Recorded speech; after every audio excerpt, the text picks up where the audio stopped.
തൃശൂർ മച്ചാട് ജനവാസ മേഖലയിൽ കാട്ടാനക്കൂട്ടം ഇറങ്ങി. തെക്കുംകര പഞ്ചായത്തിലെ മേലില്ലത്തിറങ്ങിയ കാട്ടാനകൾ കൃഷി നശിപ്പിച്ചു. വിവരങ്ങളുമായി ലിഷോയ് ചേരുന്നു. Good morning Lishoy.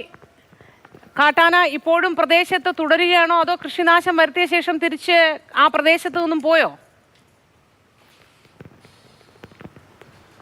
ആ പ്രദേശത്ത് നിന്നും പോയി. അതായത് പുലർച്ചെയാണ് ഈ സംഭവം ഉണ്ടായത്.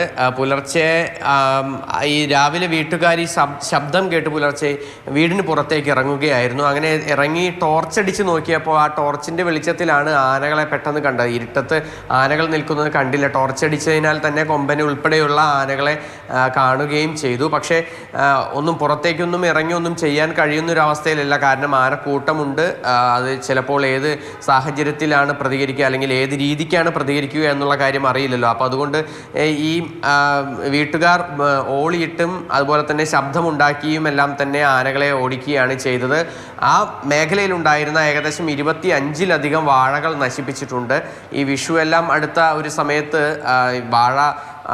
ഈ വാഴ കുലച്ചു നിൽക്കുന്നൊരു സമയമായിരുന്നു. അതുകൊണ്ട് അതിൻ്റെ ഒരു നാശനഷ്ടം വലുതാണെന്നാണ് ഈ കർഷകർ പറയുന്നത്. വലിയ രീതിക്കുള്ള കൃഷി നടത്തുന്ന കർഷകരൊന്നുമല്ല, ചെറിയ രീതിക്ക് നടത്തുന്ന കർഷകരാണ്. അതുകൊണ്ട് തന്നെ അവർക്ക് ഇത്രയും ചെറിയൊരു നഷ്ടം തന്നെ വലിയ ഒരു ഇമ്പാക്റ്റാണ് അവരെ സംബന്ധിച്ചിടത്തോളം ഉണ്ടാവുക. വാഴാനി മേഖലയിൽ നിന്നാണ്, ഈ വനമേഖലയിൽ നിന്നാണ് ഈ ആനകൾ ഈ മേഖലയിലേക്ക് ഇറങ്ങുന്നത്.